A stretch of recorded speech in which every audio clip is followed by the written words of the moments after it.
रात के ठीक 12:17। पूरा गांव गहरी नींद में था। हवा में अजीब सी ठंडक थी और हर तरफ खामोशी। लेकिन उस खामोशी के बीच गांव के बाहर खड़े उस पुराने पीपल के पेड़ के नीचे कोई खड़ा था, सफेद कपड़ों में। उसका चेहरा अंधेरे में छिपा हुआ था और वो बस रास्ते की तरफ देख रहा था, जैसे किसी का इंतजार कर रहा हो। लेकिन डरावनी बात ये नहीं थी। डरावनी बात ये थी कि इस गांव में रात के बाद कोई बाहर निकलता ही नहीं। तो फिर वो कौन था और वो हर रात उसी जगह क्यों दिखाई देता है? आज हम आपको लेकर चलेंगे एक ऐसे गांव में जहां की रातें आज भी एक रहस्य छुपाए बैठी हैं। उत्तर भारत के जंगलों के किनारे बसा एक छोटा सा गांव। दिन के समय ये गांव बिल्कुल साधारण लगता है।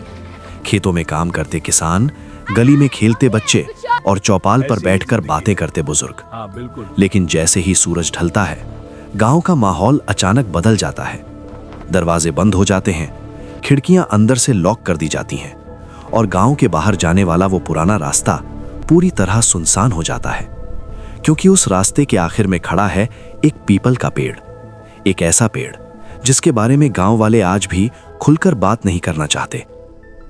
गांव के बुजुर्ग बताते हैं कि आज से करीब 40 साल पहले यह सब शुरू हुआ था। उस समय गांव में एक आदमी रहता था। नाम था रघुबीर। रघुबीर बहादुर था और गांव की इन कहानियों पर हंसता था। लोग कहते थे कि रात में उस पेड़ के पास मत जाना, लेकिन रघुबीर कहता था, डर सिर्फ लोगों के दिमाग में होता है। एक रात वो खेतों से देर से लौट रहा था और उसका रास्ता उसी पीपल के पेड़ के पास से गुजरता था। जैसे ही रघुबीर उस पेड़ के पास पहुंचा, उसे लगा जैसे उसके पीछे कोई चल रहा हो। धीमे, बहुत धीमे कदमों की आवाज। उसने अचानक मुड़कर देखा, लेकिन पीछे कोई नहीं था। रघुबीर ने सोचा शायद उसका भ्रम है, लेकिन जैसे ही उसने 2 कदम आगे बढ़ाए, उसे पीछे से एक धीमी हंसी सुनाई दी। ऐसी हंसी जो इंसानों जैसी नहीं लगती थी। अगले दिन जब गांव वालों ने रघुबीर को देखा, वो बस एक ही बात दोहरा रहा था, वो अभी भी वहां खड़ा है, पीपल के पेड़ के नीचे, और वो किसी का इंतजार कर रहा है। उस रात के बाद रघुबीर की मानसिक हालत कभी ठीक नहीं हुई। लेकिन असली डर तब शुरू हुआ जब गांव में दूसरे लोगों के साथ भी वैसी ही घटनाएं होने लगीं। कुछ लोगों ने कहा रात में उस रास्ते पर चलते हुए उन्हें पायल की आवाज सुनाई दी। कुछ ने कहा उन्हें लगा जैसे कोई अंधेरे में खड़ा होकर उन्हें देख रहा हो। लेकिन एक घटना ने पूरे गांव को हिला दिया। एक आदमी ने दावा किया कि उसने पीपल के पेड़ के नीचे एक औरत को खड़ा देखा। लंबे बाल, सफेद कपड़े और उसका चेहरा पूरी तरह अंधेरे में था। जब वो उसके करीब गया तो वो अचानक गायब हो गई। डर और अफवाहों के बीच गांव के 4 युवकों ने फैसला किया कि वो इस रहस्य का सच जानेंगे। एक रात ठीक 12 बजे वो चारों उस पेड़ के पास पहुंचे। शुरुआत में सब सामान्य था, हवा बिल्कुल शांत थी। लेकिन जैसे ही घड़ी में 12:30 हुए, हवा अचानक तेज हो गई। पेड़ की टहनियां जोर जोर से हिलने लगी और तभी उनमें से एक लड़के ने फुसफुसाकर कहा, पीछे मत देखना। लेकिन बाकी तीनों ने फिर भी मुड़कर देखा और जो उन्होंने देखा वो उनकी जिंदगी का सबसे डरावना पल था।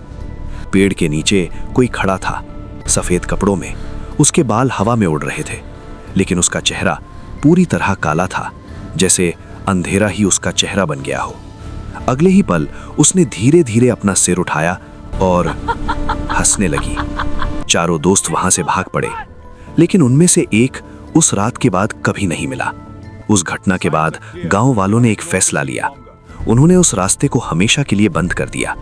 आज भी गांव के लोग सूरज ढलने के बाद उस तरफ नहीं जाते और पीपल का वो पेड़ आज भी वहीं खड़ा है, जैसे किसी पुराने राज की रखवाली कर रहा हो। लेकिन कुछ लोग कहते हैं आज भी कभी कभी देर रात अगर कोई उस बंद रास्ते के पास खड़ा हो जाए तो उसे दूर से पायल की आवाज सुनाई देती है, और जब वो पेड़ की तरफ देखता है तो उसे लगता है कि वहां कोई खड़ा है, सफेद कपड़ों में, और वो अभी भी किसी का इंतजार कर रहा है। शायद ये सिर्फ एक कहानी है या शायद सच, लेकिन उस गांव के लोग आज भी एक बात मानते हैं, कुछ रहस्य ऐसे होते हैं जिन्हें समझने की कोशिश करना ही सबसे बड़ी गलती होती है, क्योंकि कभी कभी कुछ चीजें सच में हमें देख रही होती हैं।